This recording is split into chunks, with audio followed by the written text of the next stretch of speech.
क्या हाल है साथियों, मैं विकास तोमर आप लोग के अपने trustworthy channel collective study for success से आप लोग का स्वागत करता हूं। आज हम लोग देखने वाले हैं 26 मार्च का करंट अफेयर हिंदी इंग्लिश दोनों ही भाषाओं में।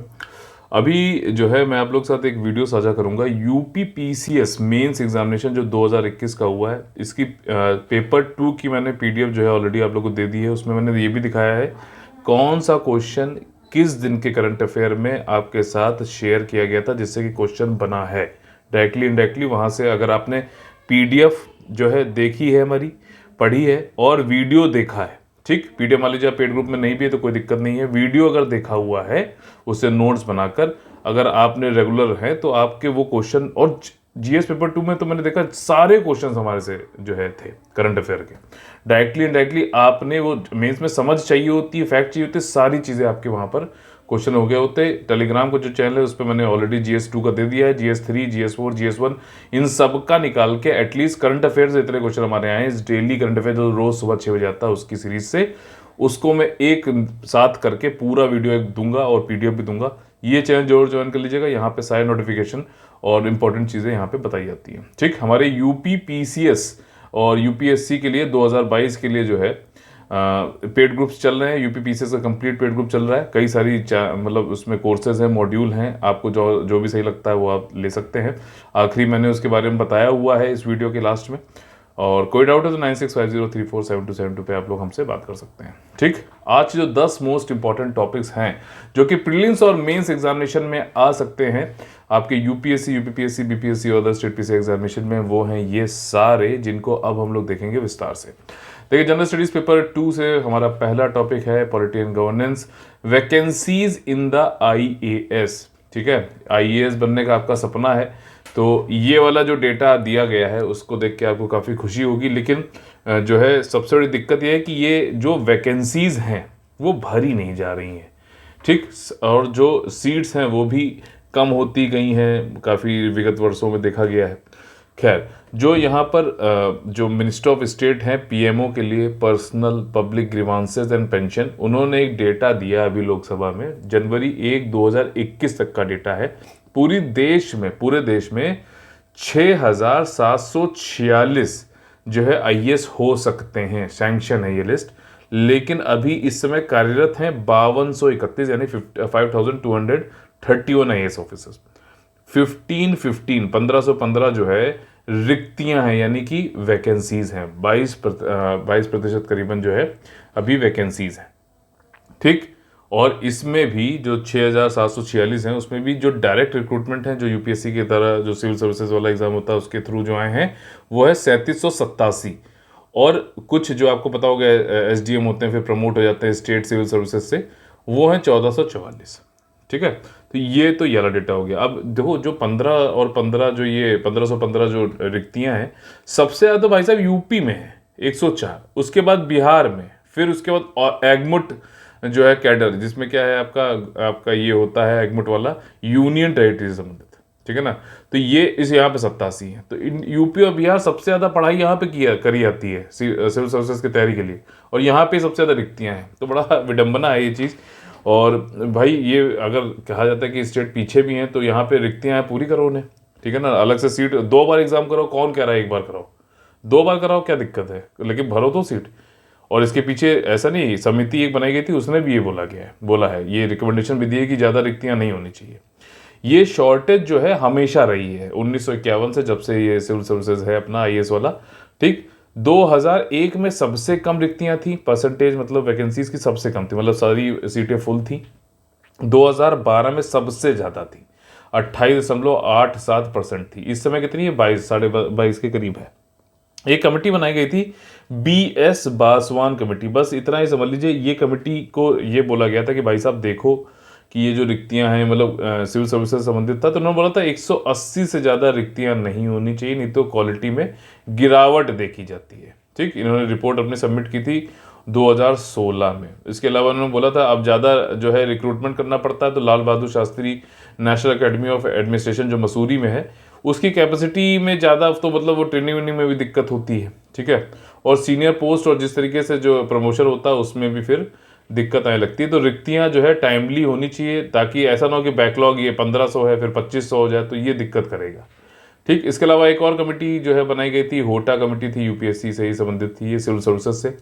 और आईएएस कैडर से रिलेटेड क्वेश्चन जो है यूपीएससी मेंस 2014 में पहले भी मेंस एग्जामिनेशन में पूछा जा चुका है। ठीक है ना, आईएएस कैडर की भाई साहब ये यूपी कैडर है, वो बिहार कैडर है, मेंस में क्वेश्चन पूछा गया था। और हमारे जो जीएस पेपर 2 के सिलेबस में एक है कि रोल ऑफ सिविल सर्विसेज, तो ये सब चीज़ें लिंक करके आप लोग को पढ़ना जरूरी है, इसलिए मैं आपको बताता चलता हूँ ताकि आप अपना पढ़ने का नज़रिया तरीका जो है चेंज करें, बेहतर करें। ठीक, जनरल स्टडीज पेपर 3 इकोनॉमी संबंधित जो अगला टॉपिक है वो है लिक्विड पेट्रोलियम गैस के प्राइसेस बढ़ा दिए गए हैं। जितने भी तेल विपणन कंपनियां हैं, ऑयल मार्केटिंग कंपनियां जैसे बीपी और ये इंडेन हो गई, ये सारे, तो इन्होंने एलपीजी के दाम 50 रुपये बढ़ा दिए हैं 14.2 केजी वाले सिलेंडर का। ठीक है, एक 14.2 केजी वाला सिलेंडर होता है जो घरों में होता है, दूसरा एक कमर्शियल वाला होता है वो 18 केजी का होता है। तो जो घरों में यूज़ होता है, अक्टूबर के बाद से पहली बार ये हाइक किया गया, बीच में इलेक्शन पड़ गए थे तो नहीं बढ़ाना था, सीधी सी बात है। तो ये यूक्रेन वॉर की वजह से कहा जा रहा है कि भाई साहब दाम बढ़े हैं, और जो ये दाम बढ़े हैं वो इंटरनेशनल प्राइसेस जो पेट्रोलियम गैस के होते हैं उससे जो है लिंक्ड हैं, तो इसलिए इंडिया के भी एलपीजी के दाम बढ़े हैं। तो भाई साहब ये चीज़ उन्होंने यहाँ पे बताई है। और ज़्यादातर जो एलपीजी सिलेंडर हैं वो घरों में यूज़ होता है, तो अब इनके ऊपर भाई इन्फ्लेशन का और डिमांड का भी इफेक्ट तो पड़ेगा ही पड़ेगा। ठीक, एक रीज़न ये भी बताया गया है यूक्रेन वाला, दूसरा रीज़न बताया गया कि जो इनलैंड फ्रेट कॉस्ट है, मतलब जो माल ढुलाई की जो लागत है वो बहुत ज़्यादा है, और जो गवर्नमेंट है वो अब सब्सिडीज़ भी नहीं देता है। ठीक है ना, और जो देता भी है वो सिर्फ और सिर्फ जो है वो डायरेक्ट बेनिफिट ट्रांसफ़र स्कीम के जरिए देता है, वो भी रिमोट एरियाज़ में। मई 2020 में गवर्नमेंट ने सारी सब्सिडियां जो है ये रिमोट एरियाज़ को छोड़ के बंद कर दी हैं। अब सारा बर्डन जो है कंज्यूमर के ऊपर है। ठीक, ये चीज़ यहाँ पर है। हाउस होल्ड एलपीजी डिपेंडेंस जो है बहुत ज़्यादा होती है भाई। प्राइमरी कुकिंग फ्यूल ही भाई 70% जो इंडियन हाउस होल्ड में एलपीजी है। ठीक, 85% हाउस होल्ड जो है के पास में एलपीजी कनेक्शन है। ठीक, ये डेटा किसने बताया? CEEW ने बताया, council on energy environment and water, ये इंडिपेंडेंट स्टडी है। ठीक है, ये इन्होंने बताया। इसके अलावा 54% ऐसे भी हाउस होल्ड हैं जो अभी भी पारंपरिक जो है सॉलिड फ्यूल यूज़ करते हैं, जैसे फायरवुड हो गया, ठीक, आपका कंडे जो होते हैं, जो डंग केक्स होते हैं, काउडंग केक हो गए, ठीक, गोबर से जो बनते हैं, एग्रीकल्चर रेसिड्यू, केरोसिन, इन सब का उपयोग करते हैं, जिससे कि इंडोर पोल्यूशन बहुत ज़्यादा होता है। ठीक है, और प्राइसेस जो बढ़े हैं इसकी वजह से मुद्रास्फीति, महंगाई भी बढ़ेगी। लोग हो सकता है कंजम्पशन भी इसका कम करते हैं, और कहाँ जाएंगे, ये जो पारंपरिक वाले हैं इसी में जाएंगे, जिससे कि एयर पोल्यूशन बढ़ेगा। तो करे क्या, आदमी पास ऑप्शन नहीं है, ये चीज़ है। एक इसका कुछ रीजंस या फिर जो एक सोल्यूशन में देखा जाए तो पीएनजी अब घर घर, जैसे पाइप्ड वाटर की बात चल रही है ना, वैसे घर घर जो है पाइप्ड नेचुरल गैसेस भी पहुंचनी चाहिए। जैसे आप लोग देखो शहरों में जो है सोसाइटीज़ में पाइप्ड नेचुरल गैस होती है, जितना यूज़ किया अपना उतना ठीक है, सिलेंडर वंडर कोई तामझाम ही नहीं है, तो वैसा कुछ करना चाहिए। ठीक, आईजीएल करते हैं इंद्रप्रस्थ गैस लिमिटेड। अच्छा, 2 स्कीमें हैं। उज्ज्वला स्कीम है जिसके अंतर्गत जो है जो बीपीएल महिलाएं उनके नाम पर जो है एलपीजी कनेक्शन दिया जाता है। ठीक, पहल स्कीम है जिसके अंतर्गत जो है डायरेक्ट बेनिफिट ट्रांसफर, यानी कि पैसे ट्रांसफर किए जाते हैं गैस कनेक्शन के लिए, गैस के मतलब सिलेंडर के लिए। ठीक है, तो ये चीज़ ध्यान रखिएगा, डीबीटी कौन सा और उज्ज्वला कौन सा है। गवर्नमेंट स्कीम भी हमने यहाँ पे कवर कर ली। इसी तरीके से पढ़ना होता है, इंटरलिंकिंग। तभी तो देख रहे हो प्रीलिम्स, अभी मेंस का भी पेपर आ रहे हैं, उसमें आपने देखा पहले छत्तीसगढ़ का पेपर आए थे, उसमें मैंने आपको बताया करंट अफेयर के। अभी जब प्रीलिम्स के पेपर होंगे तब भी आप देखना करंट अफेयर सब कुछ, मैं कह रहा हूँ आपका आएगा। बस आप लोग को जो है निरंतर ये देखते रहना और PDF जो है पढ़ते रहिए। जो भी चीज़ मैं बताता रहो वो करते रहो, निश्चिंत रहो, ज़्यादा इधर उधर देखने की जरूरत नहीं है। ठीक, उतना करना इतने की जो है आपका एग्जाम निकल जाए। GS paper 3 science and technology से अगला जो टॉपिक है वो है GSAT-7B सैटेलाइट्स। ठीक, सैटेलाइट है, उपग्रह है, किस लिए काम आता है। ठीक, अब GSAT है तो यानी कि जियो जो है सिंक्रोनस है, जियो स्टेशनरी है ये। ठीक है ना, तो ये क्या होता है भाई साहब, जो अर्थ का जो है अर्थ के बिल्कुल मतलब सिंक्रोनाइज्ड होता है। जैसे जैसे अर्थ घूम रही है वैसे वैसे ये सैटेलाइट भी घूम रही है, उसी सेम मतलब लोकेशन पर फोकस करता रहता है। क्यों ये इसको ऐसा बनाया गया, क्यों? क्योंकि भाई इंडिया में इसका उपयोग है तो इंडिया के ऊपर फोकस करता रहे। ठीक है ना, और इंडिया के जो है आपका 2650 किलोग्राम का सैटेलाइट है, 200 नॉटिकल माइल जो है एरिया को कवर करता है। उसी एरिया पे जो है फोकस रहता है। जब धरती घूम रही है तो जो है ये मान लो इंडिया जब यहाँ पे आ गया तब ये सैटेलाइट भी ऊपर से देख रही। इसी को बोलते हैं जियो सिंक्रोनस। तो मतलब जो ज्योग्राफी मतलब अपना अर्थ है उससे सिंक्रोनाइज्ड है एक ही लोकेशन पर। ठीक, तो ये तो बात जी सैट इसलिए बता दी। जी सैट आपको पता है पारंपरिक रूप से भी कम्युनिकेशन की सैटेलाइट्स है, ठीक, संचार की सैटेलाइट है। और ये पर्टिकुलर जो 7B सैटेलाइट है भाई साहब, ये डिफेंस के लिए है, ठीक है ना, डिफेंस के कम्युनिकेशन के लिए, सिक्योर कम्युनिकेशन के लिए। नेवी यूज़ करती है, आर्मी यूज़ करती है, इंडियन एयरफोर्स इसको उपयोग करती है।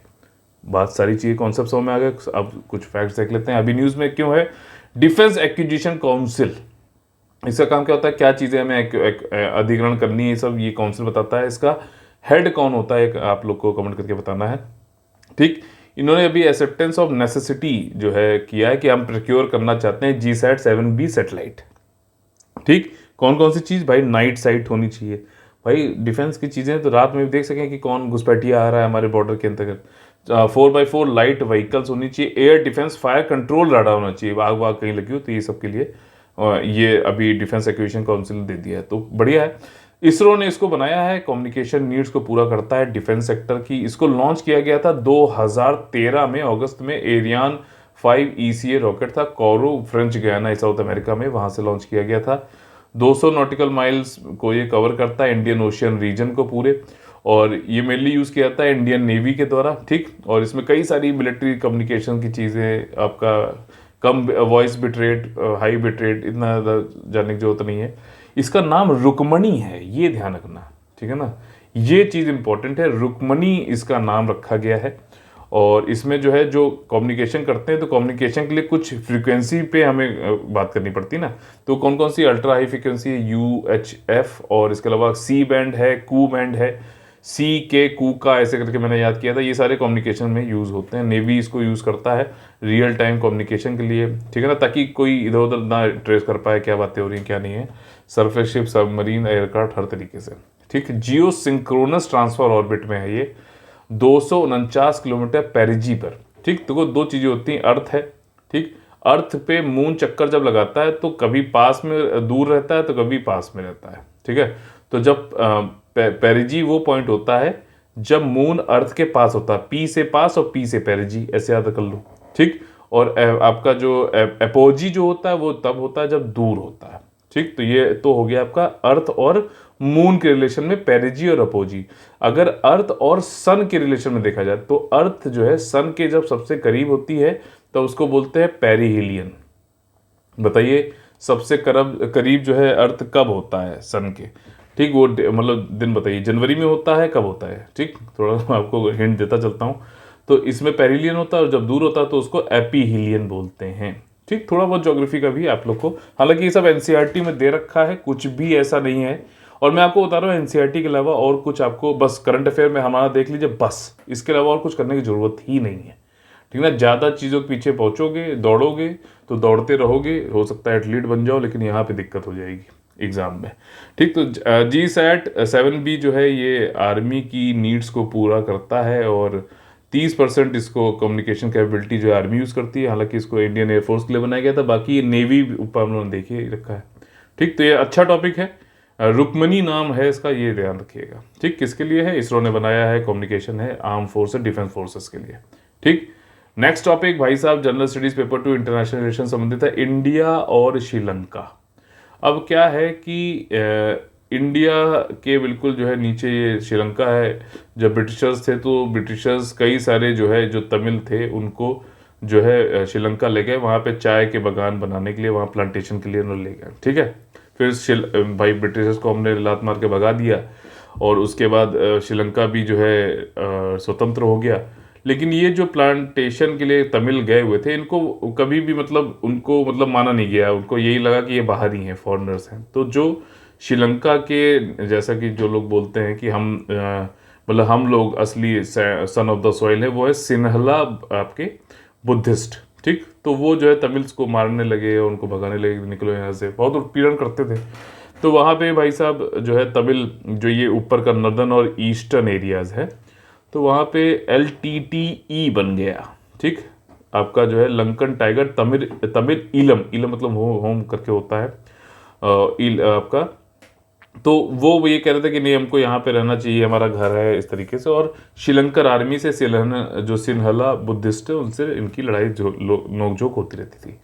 इस लड़ाई से बचने के लिए कई बार पलायन होता था, कई बार देख रहे हो ऐसे जो है नाव में किसी तरीके से जो है इंडिया में पहुंचने की कोशिश की जाती थी। रामेश्वरम करके एक आइलैंड है, अभी ये न्यूज़ में इसीलिए क्योंकि रामेश्वरम से कई लोग जो है, क्योंकि श्रीलंका की बहुत बुरी हालत है, आप ये समझ लो ऐसी हालत है इस समय वहाँ पे श्रीलंका में बिल्कुल कि जो एग्ज़ाम होते हैं, जैसे अपने यहाँ सीबीएसई के एग्ज़ाम होते हैं, उनको तक कैंसिल करना पड़ा क्योंकि उनके पास स्याही और पेपर नहीं है एग्ज़ाम कंडक्ट कराने के लिए।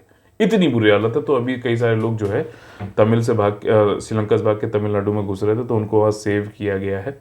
खैर उस समय भी क्या हुआ, कई लोग मारते थे इनको जो है सिन्हला बुद्धिस्ट, आज भी ऐसे ही सिस्टम है।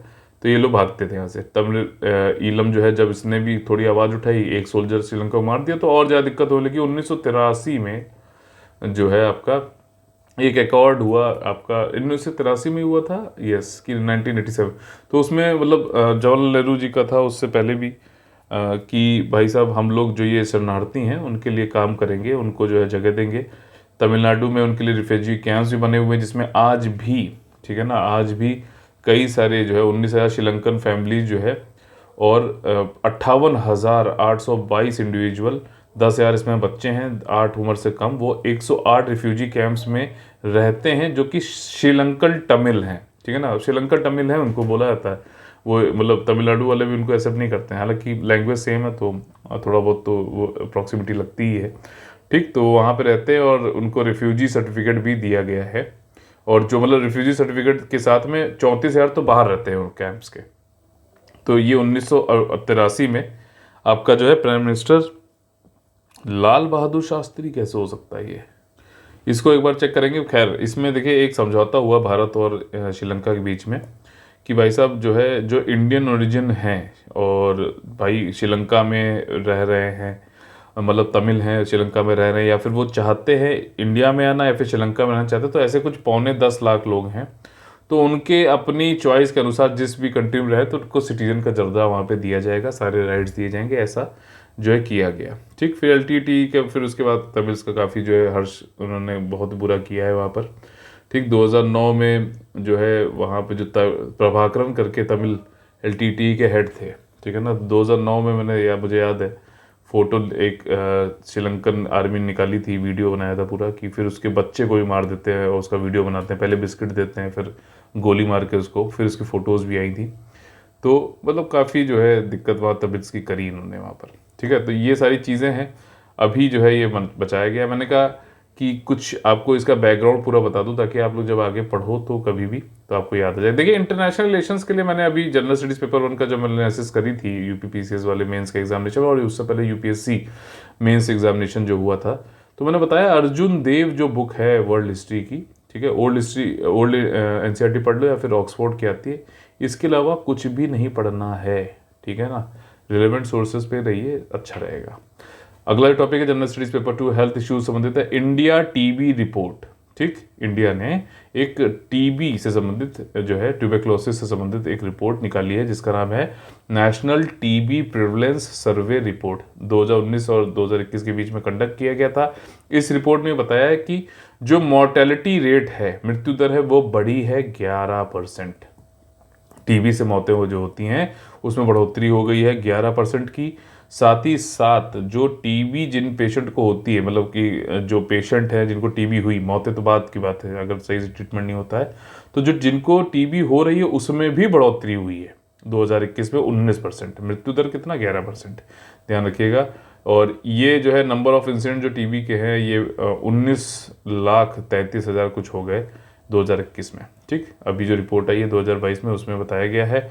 और जो हमारे ये मिनिस्टर हैं, हेल्थ मिनिस्टर, उन्होंने कहा है कि हम ट्यूबरक्लोसिस फ्री करना चाहते हैं 2025 तक, ये हमारा एम है। और इसके लिए हम लोग गुणवत्ता जो है बढ़ाएंगे हेल्थ केयर में, एडवांस ट्रीटमेंट भी करेंगे, सारी चीज़ें उन्होंने बताई हैं। सर्वे रिपोर्ट ये भी कहता है कि हम जो 15 साल से कम वाले जो बच्चे हैं या फिर लोग हैं उनका हम जब ये देखते हैं माइक्रोबायोलॉजिकली कन्फर्म पल्मोनरी ट्यूबरक्लोसिस, ठीक है ना, टीबी मतलब जो है पल्मोनरी ट्यूबरक्लोसिस जो है 15 साल से नीचे वाली कन्फर्म वाली, तो वो इस समय इन्होंने एक डेटा दिया है, हो सकता है पूछ ले इस बार, क्योंकि नया डेटा है, लाख जो लोग हैं पॉपुलेशन है उसमें 316 है। 15 साल के जो बच्चे मान लीजिए, तो 1 लाख में 316 बच्चे जो है टीबी का शिकार हैं। और वैसे ही उसमें जो है सबसे ज़्यादा कहाँ पर हैं, दिल्ली में है 534 और सबसे कम केरला में। ठीक, तो इसको पीटीबी बोलते हैं, इसको ध्यान रखना। अच्छा, 2024 का मैंने कल आप लोग को जो है इसका अलग से एक वीडियो भी दिया था, एक पिक्चर भी दी थी। ट्यूबरक्लोसिस डे था 24 मार्च को। थीम क्या थी ये बताइए, सेव लाइफ करके कुछ था, आपको जो है कमेंट करके बताना है। General studies paper 2 international relation संबंधित अगला टॉपिक है सोलोमन आइलैंड से संबंधित। देखिए इसके पहले तो लोकेशन देख लेते हैं। ये आइलैंड आपका प्रशांत महासागर के दक्षिणी हिस्से में पाया जाता है। जैसे कि कई सारे आप लोगों ने सुना होंगे नाम कि पॉलिनेशिया होता है, माइक्रोनेशिया होता है, मलेनेशिया होता है। तो ये माइक्रोनेशिया एक समूह है आइलैंड्स का, उसमें से एक है। कई सारी कंट्रियां हैं, तो वो एक कंट्री है जिसका नाम है सोलोमन आइलैंड्स। इसकी कैपिटल है होनियारा। इसके अलावा कुछ और कंट्रीज है, नाउरू है, किरिबाती, तुवालू, फिजी। ठीक, इंडियंस काफ़ी हैं यहाँ पर।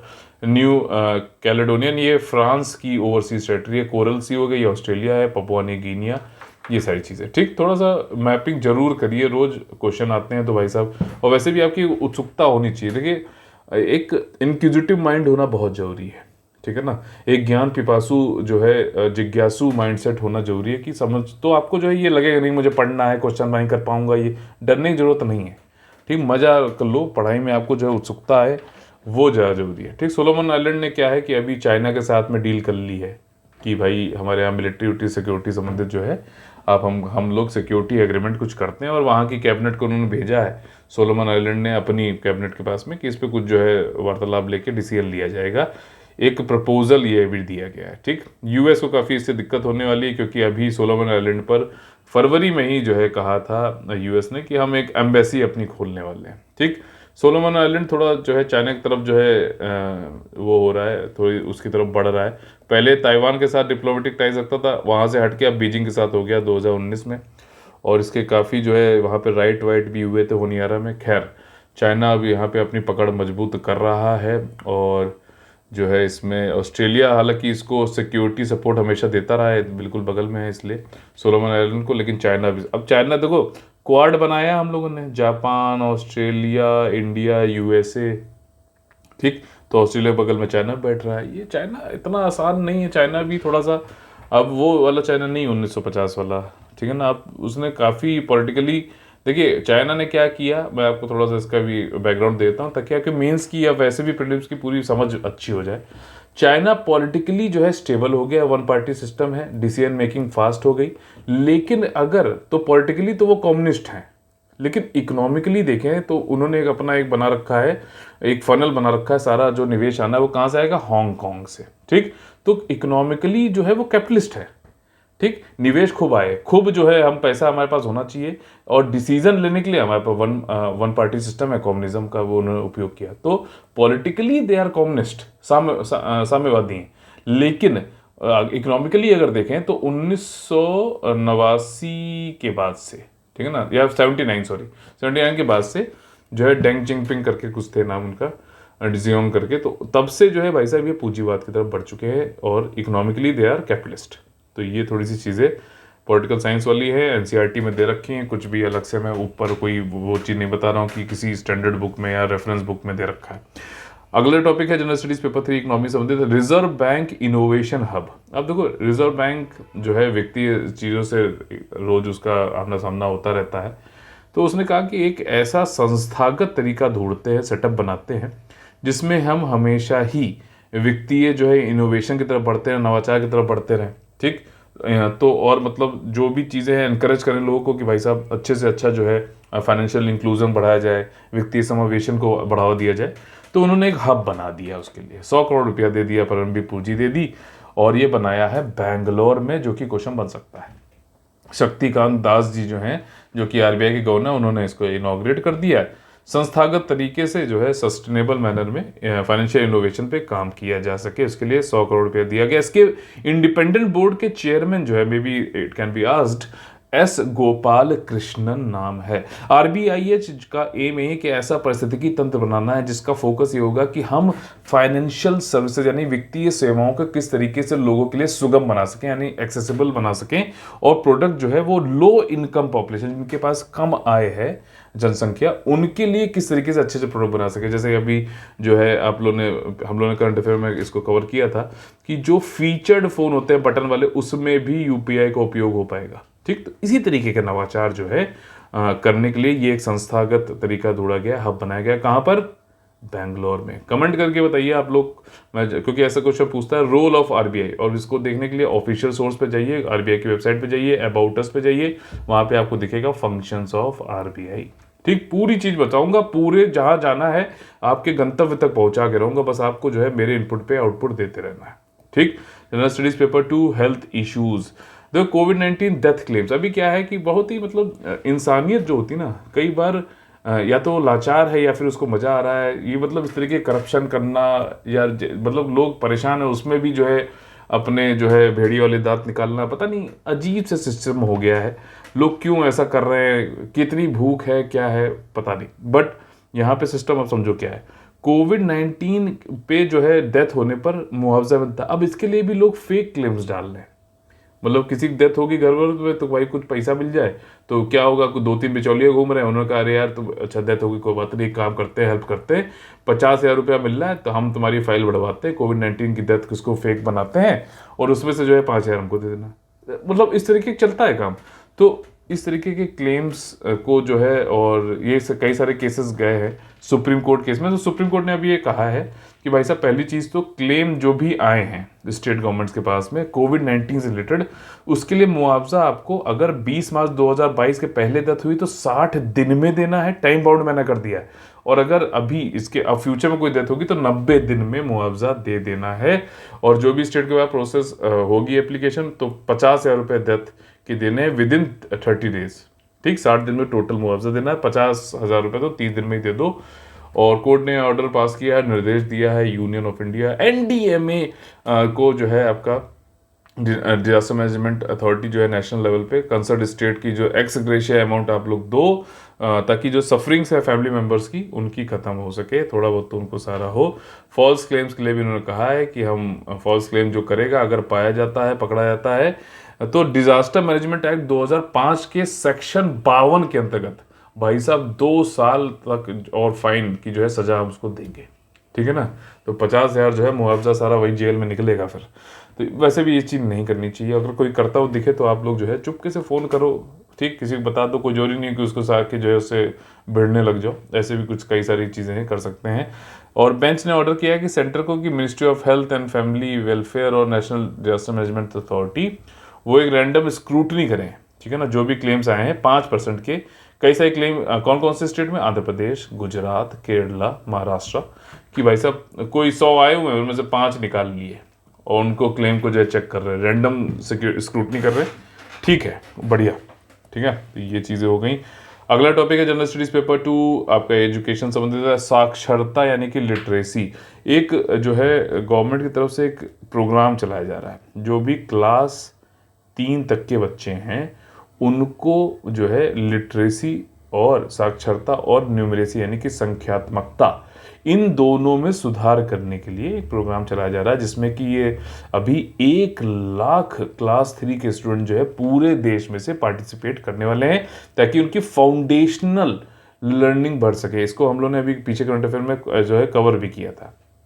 ठीक, आधारभूत शिक्षण अध्ययन में भाग ले रहे हैं, 1 सप्ताह मतलब जो है वीक में इसको जो है मनाया जाएगा। सब लोग की जो बच्चे हैं उनकी लिटरेसी और न्यूमरेसी में अच्छा किया करने की कोशिश की जाएगी अर्ली स्कूल ईयर्स में। ठीक, इसको कंडक्ट कौन करा रहा है, एनसीईआरटी। अब देखो भाई मैं आपको बता रहा हूँ एनसीईआरटी है सब कुछ कॉम्पिटिटिव एग्जामिनेशन के लिए, वैसे भी बेसिक जो है करना है तो एनसीईआरटी से बढ़िया कुछ नहीं है, वहीं से क्वेश्चन भी आते हैं। इसका एम ये है कि 22 जो इंडियन लैंग्वेजेस है उसमें जो है बेंचमार्क हमें बनाना है, सभी बच्चों को पढ़ना आना चाहिए, समझना आना चाहिए। 22 इंडियन लैंग्वेजेस में, कोई हिंदी इंग्लिश को यहाँ बढ़ावा नहीं दिया रहा, सभी 22 लैंग्वेज जो 8वीं अनुसूची में आते हैं भारतीय संविधान के।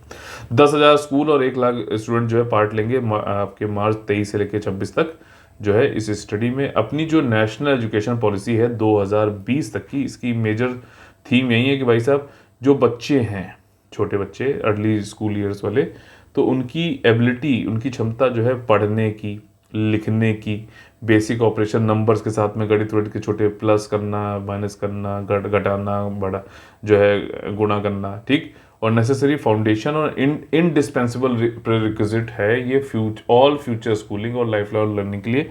तो जितना जल्दी जो बच्चे सीखने की उम्र होती है उसमें अगर बढ़िया सिखा दो तो यार सबसे अच्छा है, वो पूरी लाइफ लॉन्ग उसे काम आती है, ये कहने की बात है। पढ़ने और लिखने की क्षमता और संख्याओं के साथ बुनियादी संचालन करने की क्षमता भविष्य की स्कूली शिक्षा और आजीवन सीखने के लिए एक आवश्यक आधार और एक अनिवार्य शर्त है, ठीक। नॉन गवर्नमेंट सर्विस, अभी देखो कल यूपीएससी मेंस का जो मैं एनालिसिस कर रहा था तो उन्होंने पूछा था कि एनजीओ का, अच्छा अभी जीएस पेपर 2 में बताऊंगा, उसको मैंने वो पढ़ लिया था, एनजीओ का रोल बताइए। तो देखो यहाँ पर एक प्रथम, जो नाम बता दिया मैंने, क्वेश्चन पूछना था, ये प्रथम नाम से एक एनजीओ है जो कि एक एसर रिपोर्ट निकालता है, annual status of education report, जिसमें उसने बताया था कि जो क्लास 3 के बच्चे हैं ग्रामीण क्षेत्रों, ग्रामीण स्कूलों में, उनकी जो है बेसिक स्किल्स अच्छी नहीं है, ठीक है ना। तो इसको भी यहाँ पे देखा जाएगा। और एजुकेशन मिनिस्ट्री ने गवर्नमेंट स्कीम एक बताने जा रहा हूँ, इसके लिए जो है क्लास 3 वाले जो बच्चे हैं 5 सालों में उनकी लिटरेसी, साक्षरता और संख्यात्मकता यानी कि न्यूमरेसी को बढ़िया करने के लिए एक स्कीम चलाई जिसका नाम है निपुण भारत।